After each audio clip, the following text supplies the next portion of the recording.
देखो, आज मुझे इस बात की बहुत अधिक प्रसन्नता हो रही है कि हर बार मैं बोलता हूँ।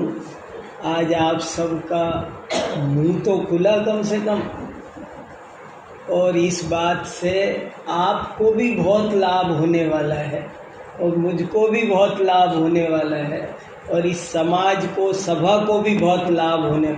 मेरे मन की चिंता, बोझा कम हो जाएगा और मैं अच्छे से यहाँ आ पाऊँगा। बढ़िया से अपनी साथ सभा चलेगी और बहुत बढ़िया बढ़िया काम करेंगे।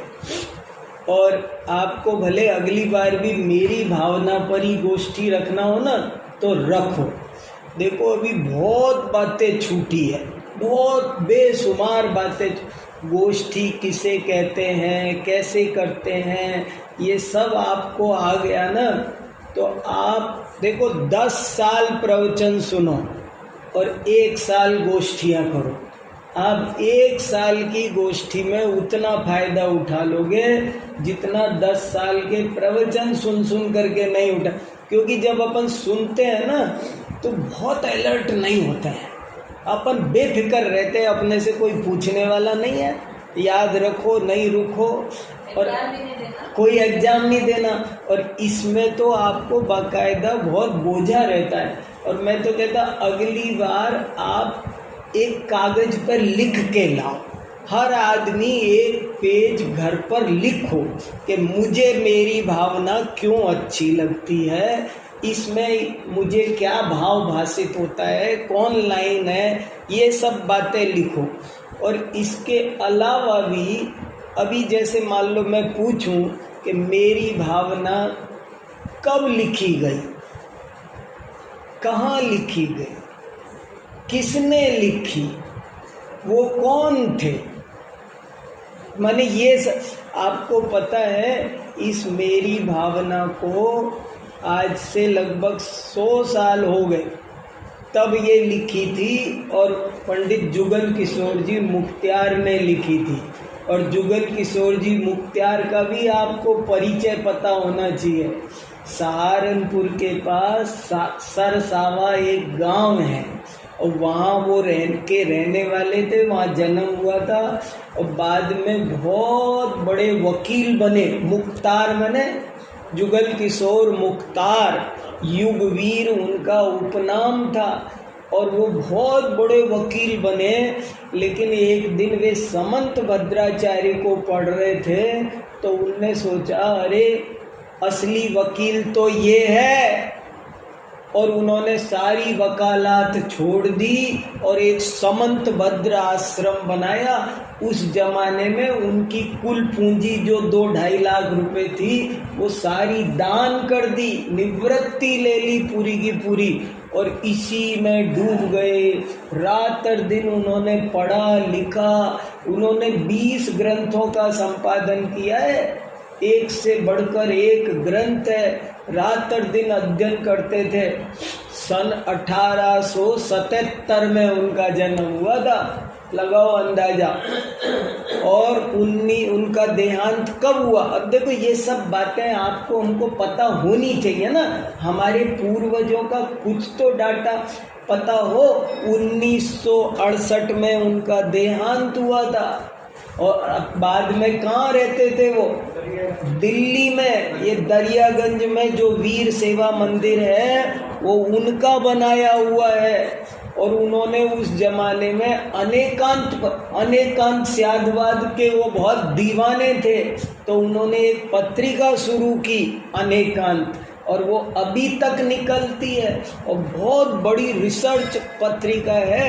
सारे विश्व में जैन धर्म को एक ऊंचाई देने का काम, धर्म सभा में प्रवचन पंडित वाली बात अलग है, लेकिन जो एकेडमिक लेवल पर जैन धर्म को ऊंचाई देने का काम जुगल किशोर मुख्तियार ने किया, वो बिल्कुल निराला है। और आप उनके जीवन के संघर्ष सुनोगे ना।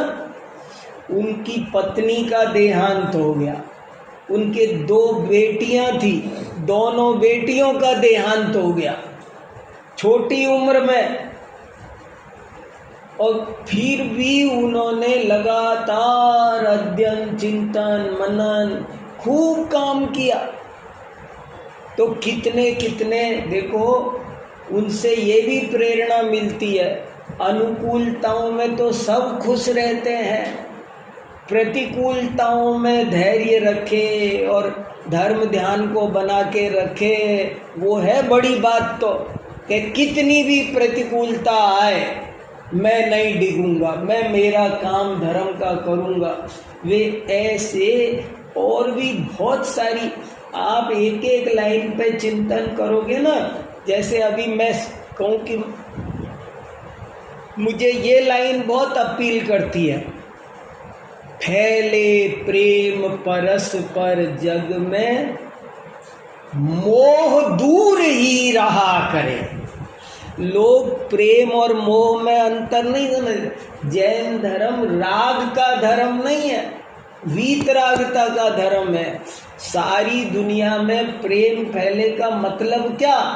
राग फैले नहीं, मोह अलग है। देखो क्या क्या गजब की बात लिख दी आपने, कभी इधर ध्यान दिया?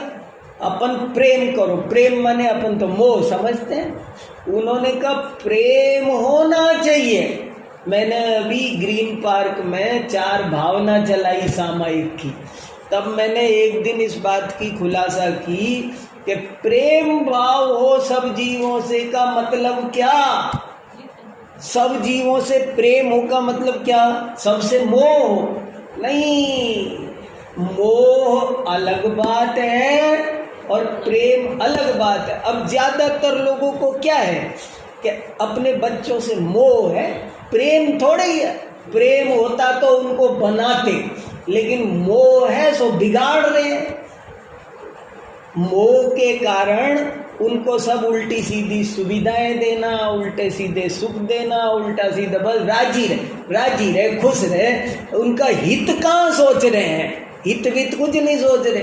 प्रेम नहीं है, मोह है। तो मोह में और प्रेम में जमीन आसमान का अंतर है। आपको पता है, महात्मा गांधी इस मेरी भावना को पढ़ते थे, उनके आश्रम में रोजाना चलती थी। और एक बार वो इस मेरी भावना को पढ़कर जुगल किशोर मुख्तियार से मिलने गए थे कि अरे उनको उनका अभिनंदन किया कि आपने देश के लिए इतनी बढ़िया रचना दी है। तो जैन धर्म की कोई सबसे ज़्यादा लोकप्रिय कविता है तो वो ये है। और हमको बहुत दुर्भावनाएं हमारे सारे अशुभोपयोग को नष्ट करने की ताकत इस मेरी भावना में भरी पड़ी है।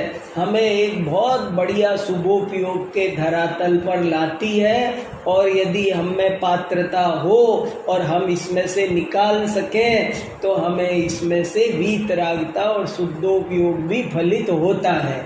इस तरह की ये बहुत अच्छी भावना है। आप अच्छे से स्टडी करो, एक एक पेज लिखो इसके बारे में, तब जाके बहुत बढ़िया होगा। अभी अपनी बच्चों की पाठशाला का टाइम हो गया, मैं अपनी बात पूरी करता हूँ। आज बहुत आनंद आया। आप लोग ऐसे मुझे कुछ सुनाते चलोगे तो मैं भी सुनाता चलूँगा।